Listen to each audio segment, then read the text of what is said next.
안녕하세요. 오늘도 이야기를 시작해 보겠습니다. 제가 요즘 드라이버 이론을 얘기하면서 첫 번째 유형으로 완벽해야 해에 대해서 이야기를 하고 있잖아요. 그러다 보니까 문득 제가 강사로서는 완벽해야 해가 그동안 어땠었고 어떻게 변화됐었는지가 떠오르더라고요. 그래서 그걸 정리를 해 보니까 제가 완벽해야 해 플러스 이 다음 편에 이야기할 기쁘게 해야 해 이 두 가지 때문에 강사로서 제안받았던 강의들을 거절했던 기억들이 수르륵 떠올라서 그걸 이야기를 해보려고 해요. 그 당시에 AI가 도입돼서 자기소개서나 면접에 활용이 많이 되던 그 초기 시장이었어요. 그때쯤에 제가 어떤 한 복지센터에서 강의를 심리 툴을 가지고 하고 있었죠. 그런데 제 이력에 물론 제가 주로 하는 건 심리, 이론, 마음 치유, 마음 챙김, 소통 이런 강의지만 이 심리나 성격 유형, 행동 유형의 툴을 가지고 진로에도 도움이 될 수 있기 때문에 종종 그런 강의들을 나가기도 했었어요.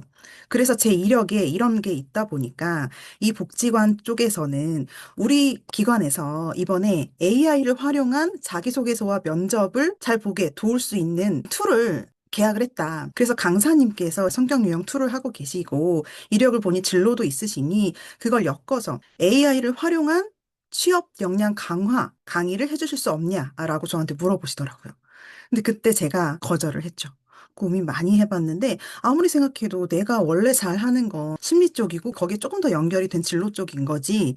취업 역량 강화, 자기소개서, 면접, 심지어 AI 도구 내가 써본 적도 없는데 그걸 활용한 거? 안 되겠다 싶어서 거절을 했던 기억이 있어요. 그러니까 그때는 내가 아직 완벽하지 않아. 난 할 수 없어. 그리고 기쁘게 해야 하는데 이걸 내가 잘못하면 모두에게 만족감을 줄 수 없어라는 생각 때문에 거절을 했던 기억이 있습니다. 그리고 두 번째 사연은 제가 심리학을 석박사로서 전공한 사람이 아닌데 어떻게 심리 분야의 강사가 되었냐라고 하면서 저희 내담자분들이나 제 프로그램 워크숍에 참여하신 분들이 이쪽에 관심이 있으면 혹은 이직이나 전직에 관심이 있으시면 꼭 물어보시더라고요. 근데 그러면 이제 소규모거나 아니면 1대1일 때 제가 어떻게 이렇게 되었는지를 술술술술 잘 풀어요. 그런데 강의로 들어오면 제가 여전히 손사래를 쳤었습니다. 근데 사실 지금 생각은요, 만약에 이걸 내가 할 수 있게 된다라고 하면 제대로 한번 준비해 볼까 생각을 해요. 왜냐? 일단 완벽해야 해는 많이 내려놓은 상태이고요. 기쁘게 해야 해는 아직은 사실은 내려가는 중이에요. 많이 내려놓지 못한 상태인 건 맞아요. 그래서 강박이 단점으로 작용하는 경우도 여전히 저는 있습니다만, 그래도 그러면서 동시에 강점으로도 잘 활용하고 있기 때문에 이제는 이 두 가지가 많이 내려놓은 상태니 내가 이걸 강의로 준비해서 진짜 나처럼 이런 길을 가고 싶은 새로운 나의 꿈을 찾아서 동기부여가 되는 삶을 살고 싶은 분들, 특히나 이 정서심리 쪽으로 오고 싶은 분들에게 도움이 되는 거라면 강의를 해봐도 되겠다라는 생각을 하고 있습니다. 그리고 세 번째는 강사의 글쓰기라는 강의를 제안받았던 건이에요.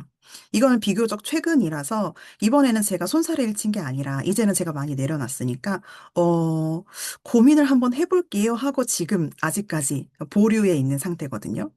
왜 그런 생각을 하게 됐냐라고 하면 저는 일단은 책을 뭐 엄청 많이 읽거나 글을 엄청 많이 쓰는 사람도 사실은 아니에요. 많이 하려고 노력하고 뭐 쓰고 싶거나 읽고 싶을 때가 분명히 있긴 하지만 사실 그렇게 뭐 글과 관련된 사람이다라고 얘기하기는 나는 스스로 아닌 것 같아라는 생각을 하고 있거든요. 그래서 저는 처음에 이제 제가 전자책을 냈을 때 펀딩을 했었는데 우연히 성공하긴 했었어요. 그래서 이걸 저는 그냥 책을 내기 위해서가 아니라 제가 저의 이야기를 쓰고 누군가에게 도움되고 싶어서 하게 됐었고 그게 우연히 펀딩으로서 잘 된 거였다라고 이야기를 하고 강의는 할 수 없다라는 생각들을 사실은 했던 거예요. 그런데 최근에 제가 이제 그때 썼던 책을 확장판으로 그리고 또 개선하고 보완해서 투고를 하다가 기획 출판을 하게 되었다는 소식을 듣고 강사의 글쓰기로 강의를 해볼 수 있겠느냐라는 제의를 해주신 거죠. 너무 감사하게도.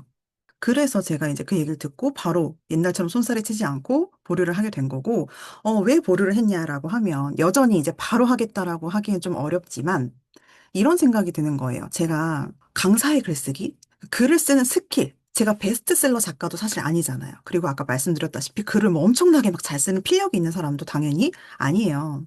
그런데 내가 어쨌든 글을 썼고 또 이렇게 글을 써서 내가 투고를 해서 그 길을 걸어서 결국은 기획 출판을 하게 됐다라는 사실이 베스트셀러가 알려주는 정해진 이런 방법들이다라는 게 나에겐 어렵고 먼 것처럼 느껴진다면 오히려 저의 이야기는 현실적으로 저 사람이 서툴지만 이렇게 해냈네? 아, 그래서 이렇게 가면 되겠네? 오히려 좀 더 가깝게 내가 할 수 있는 부분으로 느껴질 수도 있겠다라는 거였고, 제가 알려드리는 건 필력이 좋은 글을 쓰는 글쓰기 스킬이 아니잖아요.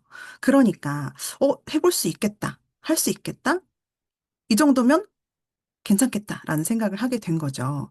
그렇기 때문에 그냥 강사의 글쓰기는 완벽한 글을 잘 쓰고 있어야 돼 생각을 했었으면 전 이걸 보류하지 않고 바로 또 손사래를 쳤겠지만, 아니야 하면서 이제 생각의 핀트를 좀 바꿔서, 이렇게 될 수 있다라면 한번 해봐도 괜찮겠다라는 생각들을 하도록 변화가 일어났다라는 겁니다. 마지막은 어떻게 보면 민망하기도 한, 누군가는 우습게 생각할 수도 있는 다이어트 비법인데요. 제가 왜 이렇게 시작을 했냐면, 우리가 왜 일반적으로 다이어트 비법을 알려준다라고 하는 사람들은 다이어트 당연히 성공은 했을 거고, 그 다음에 지금 엄청난 뭐 바프를 찍을 정도의 몸매를 가지고 있는 그런 건강미가 탄탄한 분들이 이야기를 했었을 때 설득력도 있고 일반적으로 그런 사람들이 말하는 게 많아라는 생각들을 하고, 저도 사실은 아직도 이게 괜찮아라는 생각을 하고 있기 때문에 이렇게 시작을 하게 된 거예요. 그 말인즉슨 전 지금도 사실은 통통한 편이에요. 그런데 제가 왜 다이어트 비법을 가지고 왔냐라고 하면, 사실 이건 뭐 강의로 의뢰받은 건 아니긴 한데 너무 많이 물어봐 주셔서 강의까지는 아니더라도 이걸 정리해서 어떻게 이야기를 해드려 볼까? 라는 생각들이 드는 거예요. 옛날에 저였으면 내가 무슨 내 주제에 이런 생각들을 많이 한다거나, 아니야, 완벽하게 지금 나는 탄탄한 몸을 가지고 있는 게 아닌데 말하면 안 돼라고 했다든지 여러 가지 제약들을 저에게 줬을 텐데, 잘 생각해 보면요, 이것도 심리랑 또 연결이 돼요. 핀트를 또 바꾼 거죠. 저는 진짜 다이어트를 정말 자주 했거든요. 그래서 막 지금 현재 몸무게가 거의 디폴트 값이라고 치면 여기서 10kg 이하로도 가봤고 20kg 심지어 더 많이 쪄본 적도 있어요. 물론 그게 저는 폭식과 과식이 심리적인 문제에서 이어져서 관리가 안 돼서 그렇게 쪘던 거긴 한데, 어쨌든 뺐다가 쪘다가 뺐다가 쪘다가 이렇게 하면서 정말 잦은 요요와 또 다이어트를 반복했던 사람이거든요. 근데 그래서 옛날에는 내가 왜 실패했을까를 생각해 보면, 정확히는 다이어트 자체를 실패했을 때보다는요, 그렇게 10kg, 20kg씩 빼고 나서 그 이상의 요요가 오는 상황들을 많이 맞이를 한 거예요. 근데 왜 그럴까라고 잘 생각해 보면요, 제가 그때 실패하던 때의 제 다이어트는요, 억압, 참아야 해, 과하게 운동해야 돼, 빨리 빼야 해, 이런 거에 갇혀 있었어요.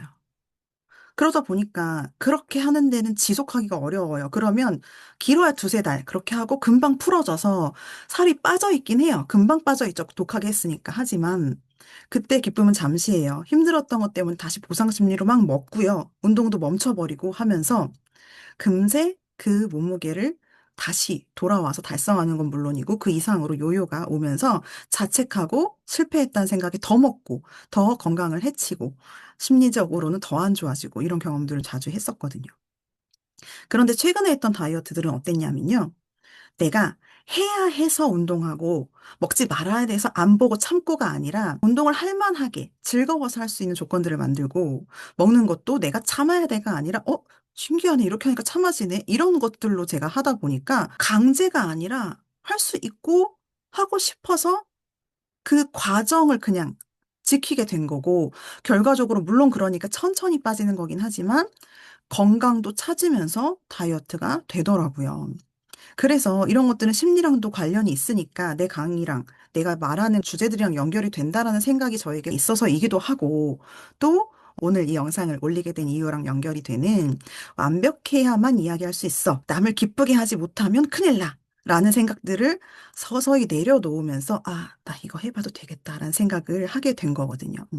그래서 오늘 총 4가지 정도로 제가 어떻게 강박들을 가지고 있었는지, 그래서 어떻게 발현이 됐는지, 지금은 그것들이 얼마나 많이 나아져서 어떻게 생각이 변했는지, 이런 것들을 이야기를 해봤어요. 때문에 제가 앞에서 말씀드렸던 내용들이나 앞으로 이야기할 부분들이 거짓말이 아니구나, 그냥 단순 지식이 아니라 저 사람이 정말 경험해 본 거구나, 즉 나도 그러면 꾸준히 하면 할 수 있겠구나라는 생각들을 하시면서 희망도 용기도 가지고 스스로를 동기부여하는데 도움이 되셨으면 좋겠다라는 생각에 오늘 이야기를 해봤습니다. 그러면 다음 편에서는 원래 준비했던 기쁘게 해야에 대해서 이야기를 해보도록 할게요. 오늘 제 얘기가 희망이 돼서 시도해볼 수 있는 시작이 되셨으면 좋겠습니다. 네, 다음에 만나요.